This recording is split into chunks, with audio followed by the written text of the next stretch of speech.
Sejam bem-vindos a mais um Tempo de Resultados aqui no Money Times. Hoje, falamos sobre os resultados da M. Dias Branco, com Fábio Cefaly, diretor de Novos Negócios e Relações com Investidores da companhia.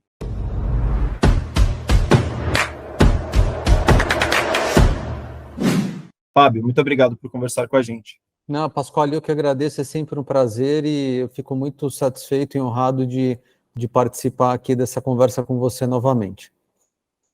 Legal. Acho que a gente vamos esperar trazer mais informações sobre a empresa aos nossos investidores. Eu já começo te perguntando como que vocês avaliam os resultados reportados no terceiro TRI, que houve um forte salto acima de 33% no lucro, né?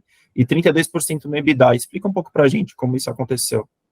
A nossa avaliação é que foi um resultado muito bom nesse trimestre, como você colocou, houve expansão de EBITDA nominal, lucro líquido nominal, foi uma geração de caixa recorde por um trimestre, 973 milhões de reais de geração operacional de caixa, que acaba sendo a soma de resultado mais liberação de capital de giro.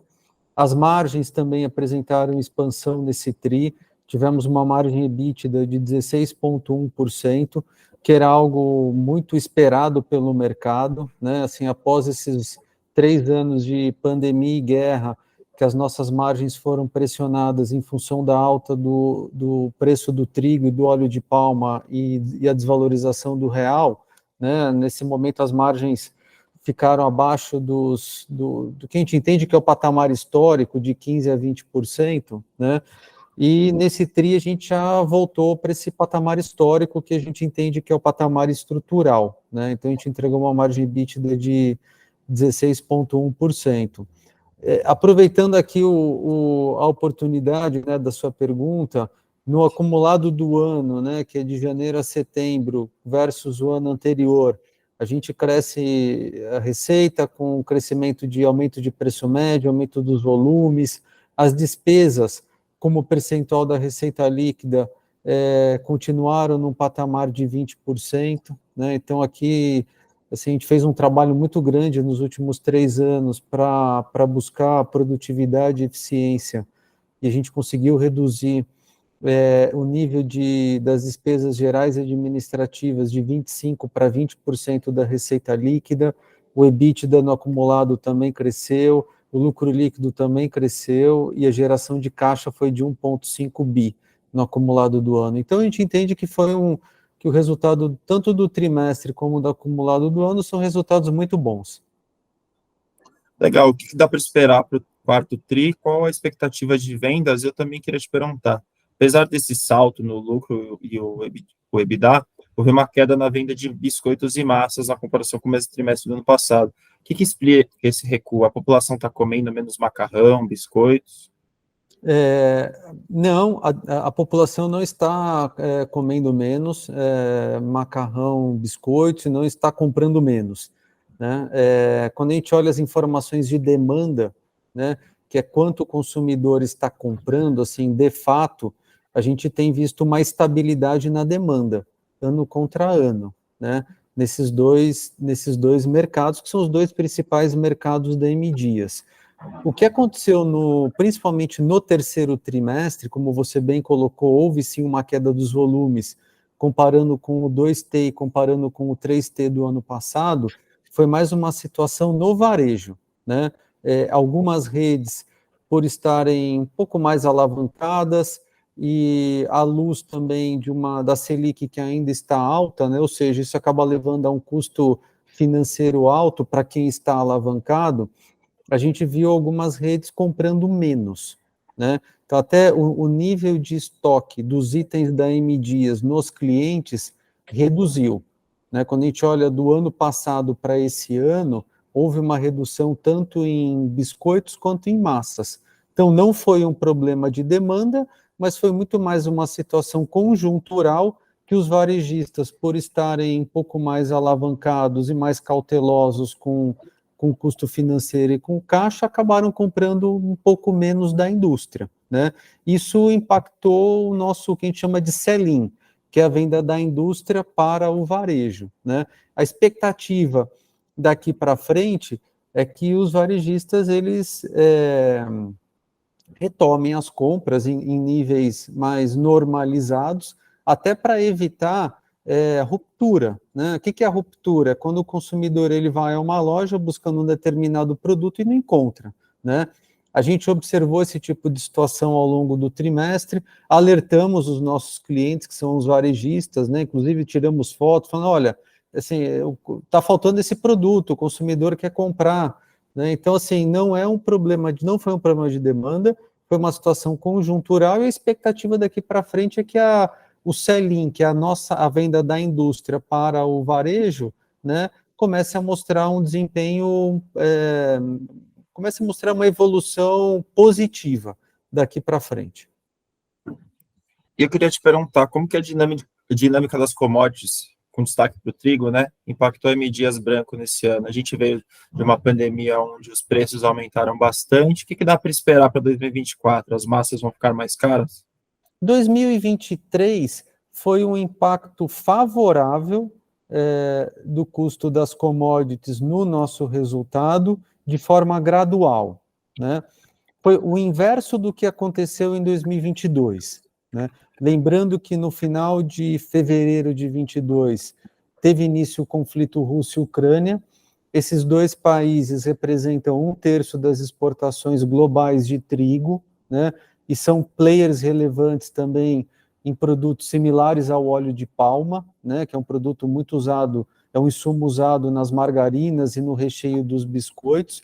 Então, naquele momento, em 2022, os custos subiram muito e as margens foram impactadas de forma desfavorável, né?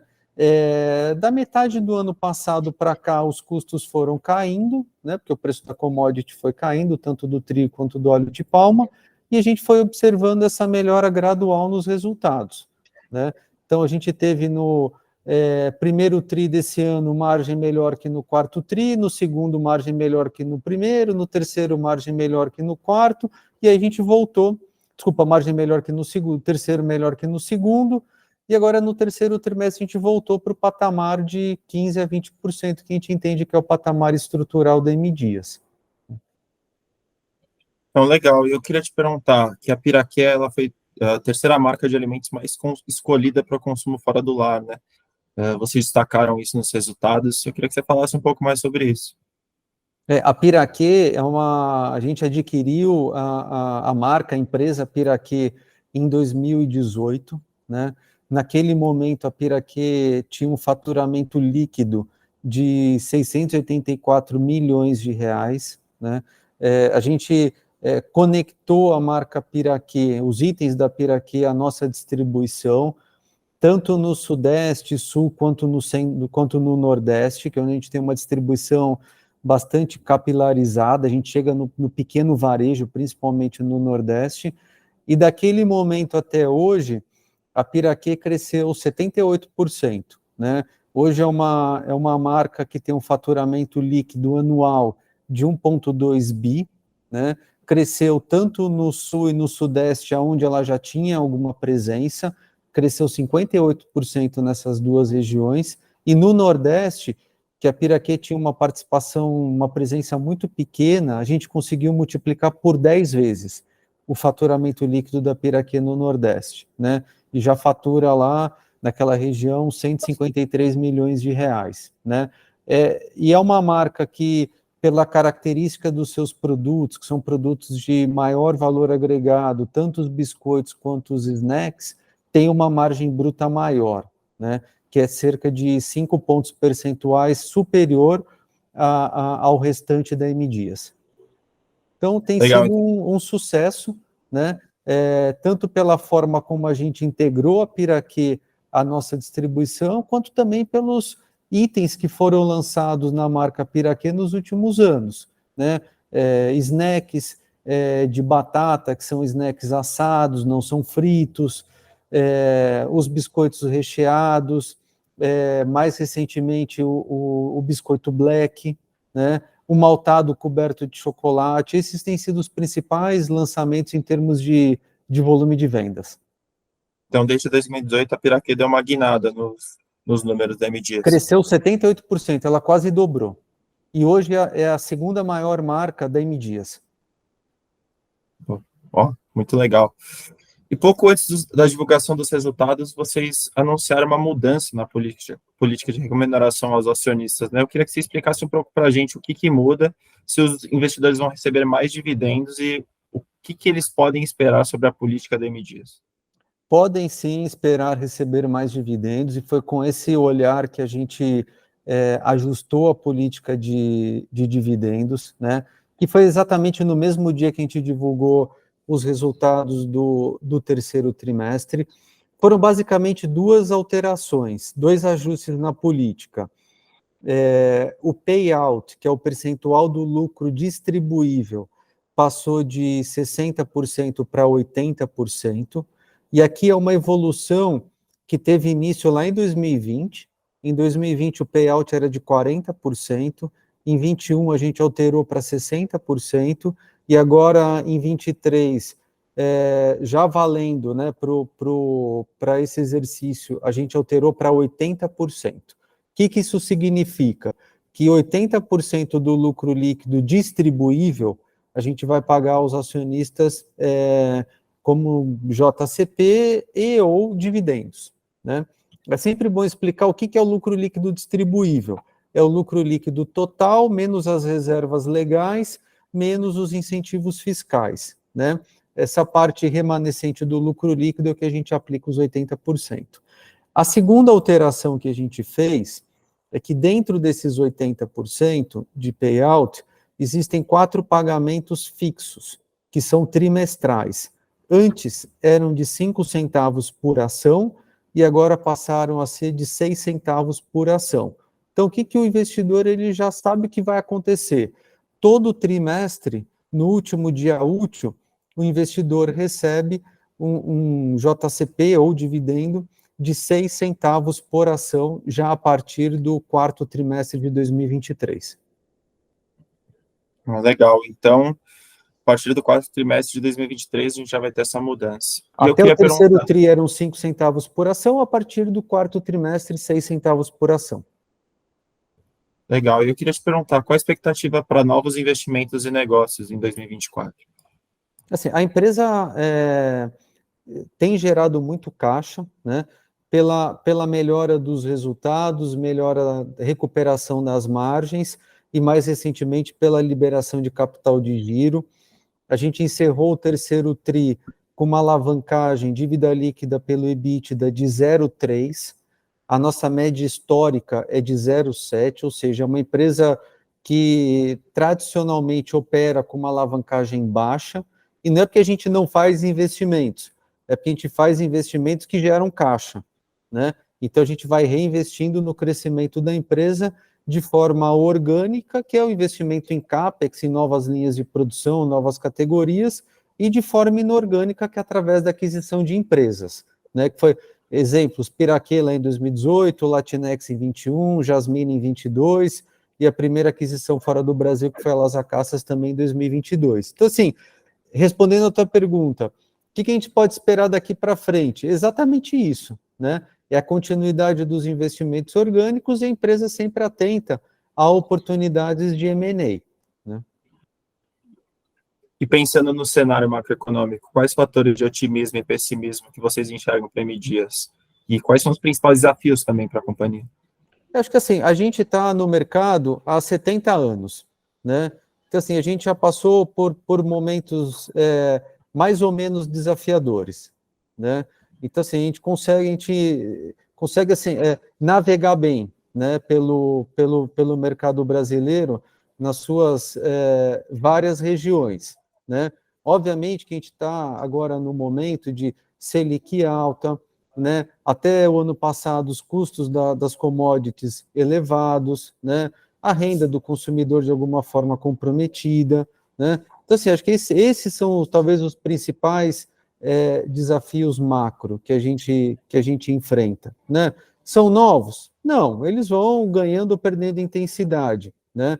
Mas são questões que a gente, assim, conhece e consegue navegar, né? Nesse mar que às vezes está um pouco mais turbulento e outras vezes um pouco menos, né? Mas eu diria que, assim, o nosso foco principal nesse momento está na execução do negócio. entendeu? Assim, é executar a nossa estratégia, que é uma estratégia de crescimento com margem, né? Então, assim, é crescer a receita, é expandir a nossa participação de mercado, principalmente no que a gente chama de área de ataque, que é o que reúne as regiões sul, sudeste e centro-oeste do Brasil, que a gente tem apenas 20% de market share, né? Então, tem muita oportunidade de crescimento nessas três regiões, defendendo a nossa participação de mais de 50% de market share no Nordeste, né? Adquirimos no ano passado empresas que incorporaram em M. Dias novas categorias, snacks e produtos saudáveis na Jasmine, snacks na Latinex. A gente tem agora uma lição de casa de escalar a venda desses produtos, colocando assim esse portfólio na nossa distribuição, né? Então, assim, esses são os principais desafios, que é o desafio da execução, né, de crescer com margem. E pensando nessa questão dos snacks, olhando mais para o lado do consumidor, é uma tendência, então, um snack cada vez mais saudável? O consumidor, essa também é uma tendência, né? O consumidor ele busca o termo talvez um pouco mais técnico, que é a saudabilidade, né? Que tem aí talvez vários formatos, né? Dependendo da categoria, mas o consumidor também busca a indulgência. Então, assim, depende muito da ocasião de consumo, né? Tem momento do dia que o consumidor ele consome a granola da Jasmine, depois ele quer algo um pouco mais doce, então é um biscoito recheado, coberto da piraquê. No almoço tem as massas da Adria, entendeu? E depois vai ter, num outro momento mais descontraído, os snacks fronteira. Então, acho que assim, no dia a dia do consumidor, existem várias ocasiões, essas várias ocasiões abrem espaço para vários tipos de produto. Entendeu? Então, assim, esse é um pouco o portfólio da M. Dias, né? O time comercial até costuma dizer que é M. Dias para todos, né? A gente chega em consumidores, assim, de todas as classes sociais, da classe E à classe A, né? E M. Dias está presente em mais de 90% dos lares brasileiros, né? Então, a gente não tem o foco exclusivo nessa ou naquela categoria, ou nessa ou naquela ocasião de consumo, né? É um foco um pouco mais amplo. E voltando a essa questão do Centro-Sul, né? Como expandir esse market share de 20 para 30, para 40%?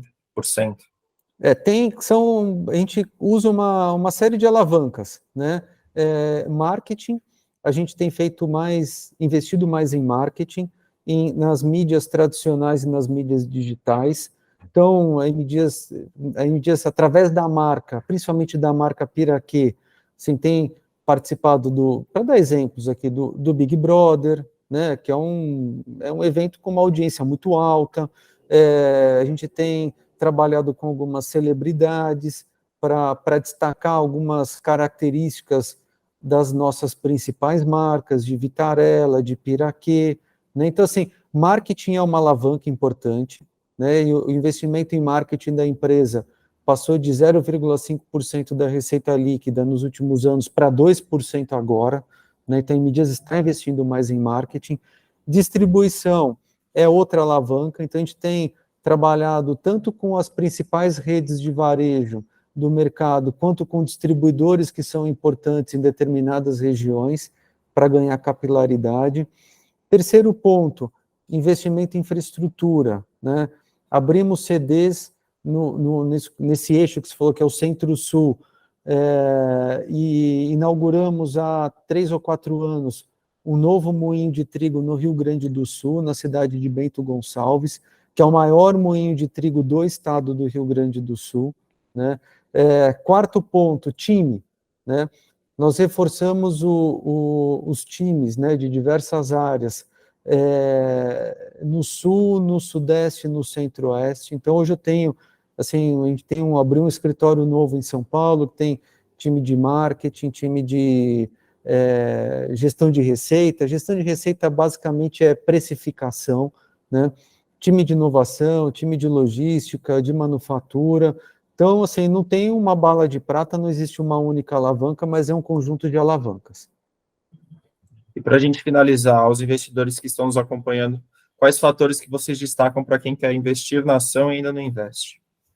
Assim, a M Dias, ela é uma empresa que, como eu coloquei antes, ela está 70 anos no mercado, né? Ela conhece os seus mercados de atuação, é uma empresa que tem na gestão a combinação de membros da família Dias Branco, tanto no conselho de administração quanto no C-Level, né, que é o CEO e alguns vice-presidentes, e é uma combinação desses indivíduos desses representantes da família Dias Branco com executivos e executivas do mercado, né? Isso traz muita força, né? Porque a família, ela assim, é sempre muito focada no longo prazo e, ao mesmo tempo, também nos resultados de curto prazo, e são os guardiães dos valores da empresa, né? A simplicidade, atitude, excelência, né? Com executivos do mercado. Então, isso cria um ambiente muito forte, né? Na gestão da empresa. Geramos muito caixa, o que nos habilita a continuar investindo no crescimento da empresa. Temos marcas que estão entre as preferidas em biscoitos e massas, né? Isso, assim, sem dúvida, é um diferencial com os clientes e com os consumidores. Temos uma agenda de crescimento, tanto orgânica quanto inorgânica, ou seja, é uma empresa que ela tem, assim, vantagens competitivas muito claras, né? E a gente sempre está muito focado no resultado. E existe um alinhamento na remuneração dos executivos da empresa com o mercado, né?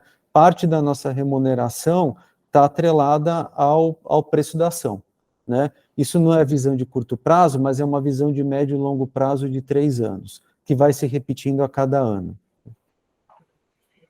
Eu quero agradecer ao Fábio Cefali por participar do nosso tempo de resultados. Acredito que o nosso bate-papo trouxe muita clareza sobre a operação da M Dias. Obrigado, Fábio. Obrigado, Pascoal. É um prazer e espero que a gente converse em uma outra oportunidade também. Já te convido para o próximo trimestre você estar aqui com a gente e falar também sobre esses novos pagamentos de dividendos. Combinado. E você, investidor, pode acompanhar mais informações sobre o mercado financeiro, política e investimentos no nosso site, moneytimes.com.br. E acompanhe o AgroTimes com mais informações sobre as empresas do agronegócio e sobre a cadeia inteira do agro. Um abraço, até a próxima.